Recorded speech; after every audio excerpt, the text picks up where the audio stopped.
Assalamualaikum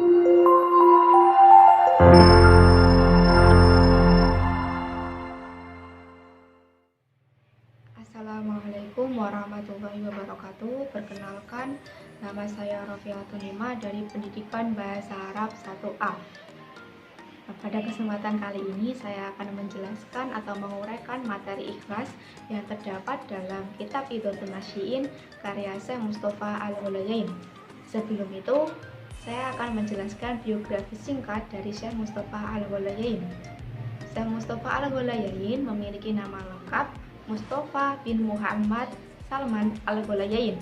Beliau ini dilahirkan di kota Beirut, yakni ibu kota negara Lebanon, pada tahun 1808 Masehi atau 1303 Hijriah. Beliau ini merupakan seorang sastrawan, penulis, politikus, kolumnis, dan juga bahkan menjadi wartawan. Beliau ini melanjutkan pendidikan tingginya di Universitas Al-Azhar Kairo, Mesir. Beliau juga berguru kepada Muhammad Abduh yang dikenal sebagai pemikir pembaharuan Islam. Pengaruh pemikiran Muhammad Abduh ini terhadap Syekh Mustafa Al-Ghulayain dapat kita lihat pada gaya penulisan dan isi kitab Idhotul Nasyiin ini. Kitab Idhotul Nasyiin memiliki muatan yang kental atau karakter yang kental dengan muatan agama seperti budi pekerti, pendidikan, dan juga sosial budaya. Kitab ini secara keseluruhan berisi tentang ajaran moral dan juga proses menjalani kehidupan yang bernuansa pribadi dan juga penuh optimisme dan penuh dengan optimisme. Dan pada kali ini saya akan membahas salah satu tema dari 40 tema yang terdapat dalam kitab Idhotul Nasyiin, yakni ikhlas. Dalam memulai pembahasan ikhlas ini, Syekh Mustafa Al-Ghulayain memulainya dengan sebuah kalimat, yakni al-amalu jismun wa ruhul ikhlas, yang artinya amal adalah raga dan ruhnya adalah ikhlas. Ketika seseorang beramal tetapi tidak disertai dengan keikhlasan, maka itu diibaratkan seperti ruh yang meninggalkan raga atau raga yang ditinggalkan oleh ruh. Ketika manusia atau seseorang yang raganya itu ditinggalkan oleh ruh, maka dia itu bagaikan bangkai, tidak ada ruhnya, tidak ada nyawanya. Karena apa? Karena ruh merupakan eksistensi dari badan. Pada paragraf pertama ini, Syekh Mustafa menjelaskan bahwa ketika seseorang beramal tidak disertai dengan keikhlasan atau tidak dibersamai dengan sifat ikhlas, maka hal tersebut diibaratkan seperti bangkai yang terbujur kaku dan tidak bisa bergerak, dan tidak ada yang bisa diharapkan atau tidak ada faedah yang bisa diharapkan dari bangkai tersebut. Karena kita tahu sendiri bahwa bangkai tidak bisa ngobrol dengan kita, ngomong dengan kita, berperilaku atau bertingkah dengan kita, menjalankan sesuatu tindakan dengan kita, maka tidak ada faedah yang kita harapkan dari bangkai tersebut. Nah, di paragraf selanjutnya dijelaskan ketika seseorang melakukan sesuatu yang dikira sudah bermanfaat, dikira sudah baik, sudah berfaedah, namun apa? Ketika seseorang tersebut melakukannya dengan tidak ikhlas, maka hal tersebut sia-sia, tidak mendapatkan apa-apa dan malah akan menyesatkan. Nah, hal tersebut dibagaikan ketika seseorang ingin mengambil mutiara atau sesuatu yang berharga yang letaknya itu di dasar laut, tetapi orang tersebut malah menyelami di permukaan yang dangkal, jadi dia tidak memperoleh apa-apa. Sekeras apapun dia berusaha, sesungguh apapun dia melakukan suatu tindakan, dia tidak akan mendapatkan apa-apa, tidak mendapatkan sesuatu yang berharga, contohnya mutiara tadi. Dan selanjutnya Syekh Mustafa Al-Ghulayain juga menjelaskan bahwa tidak ada satupun penyebab kegagalan kecuali karena orang yang melakukan tersebut tidak disertai dengan ikhlas. Jadi dia itu melakukan amal atau beramal karena mengharapkan pujian dari orang lain, mengharapkan kedudukan, mengharapkan posisi, mengharapkan nama baik di tengah-tengah masyarakat. Jadi ya wajar saja kalau dia itu gagal.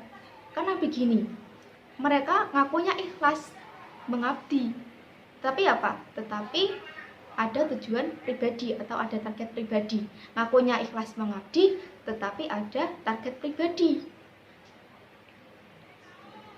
Nah, selanjutnya diceritakan bahwa orang-orang lain itu akan senang atau menyukai orang yang bertindak ikhlas atau tidak pamrih, karena semata-mata untuk bangsa, untuk negara, dan demi masyarakat semuanya. Maka Allah itu akan menggerakkan hati orang lain untuk senantiasa membantu orang tersebut. Ayo, kamu butuh apa? Ini tak kasih. Kamu butuh bantuan apa? Ayo tak bantu. Kamu butuh ini, butuh itu, udah serahkan pada kami. Itu Allah yang menggerakkan. Karena apa? Karena orang tersebut melakukannya dengan ikhlas. Dan hal tersebut akan memicu semangat, akan memicu kegigihan orang yang ikhlas beramal tadi. Nah, sebaliknya, ketika orang tersebut melakukan sesuatu dengan tidak ikhlas atau dengan pamrih, memang bisa menutupi tidak ikhlasan tersebut. Dia bisa, oh saya ikhlas kok, saya ikhlas, tapi apa di dalam lubuk hatinya dia merasa tidak ikhlas atau dia tuh pamrih karena ada tujuan tertentu. Itu memang bisa ditutupi untuk sementara waktu, tapi tidak bisa untuk selama-lamanya. Karena apa? Suatu saat nanti pasti akan terbongkar juga.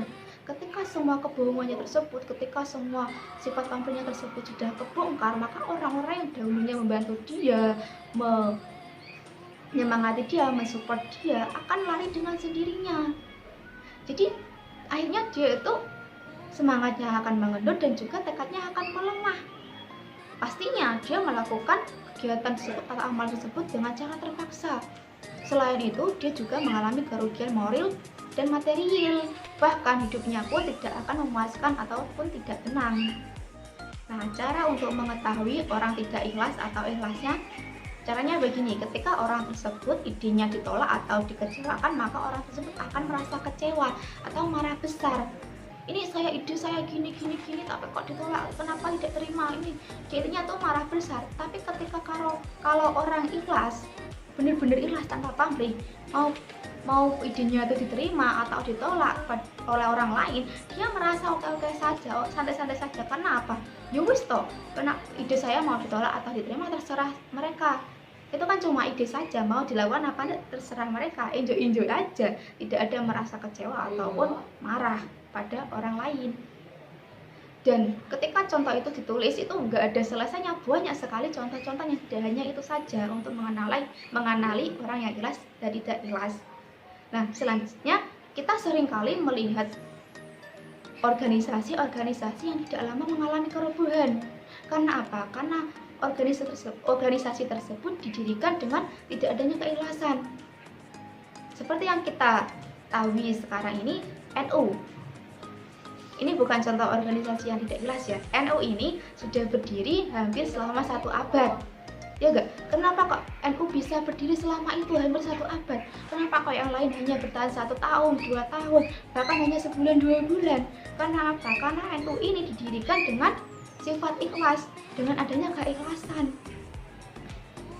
Jadi tidak heran jika NU ini berdiri hingga sekarang, bahkan sangat berkembang sekali di era masa kini. Karena NU itu semata-mata hanya untuk bangsa, negara, dan untuk memajukan masyarakat lainnya. Tidak ada mengharapkan wewenang, kedudukan, posisi, dan lain-lain sebagainya. Nah, selanjutnya di kitab ini juga diceritakan bahwa kita itu seringkali melihat program-program atau rencana yang tidak lama itu mengalami kerubuhan juga. Gagal.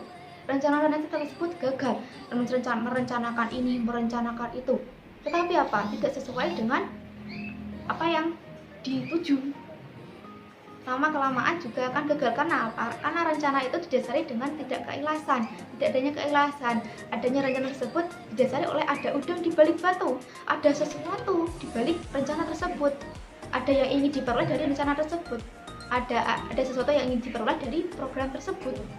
Jadi maka heran jika program atau rencana tersebut tidak bisa berjalan dengan konsisten atau secara berkelanjutan. Nah, oleh karena itu contoh tersebut itu masih banyak sekali dan tidak akan selesai jika ditulis semuanya, maka berlembar-lembar pun tidak akan muat. Nah, di kitab ini jelaskan bahwa kita semua para tunas bangsa atau pemuda bangsa diharapkan untuk senantiasa berlindung kepada Allah agar dijauhkan dari sifat ketidakikhlasan tersebut atau sifat pamrih tersebut. Dan semoga kita tunas bangsa sekalian atau pemuda-pemuda di sini, khususnya di tanah air Indonesia, merupakan bagian dari orang-orang yang ikhlas. Sekian dari saya. Wassalamualaikum warahmatullahi wabarakatuh.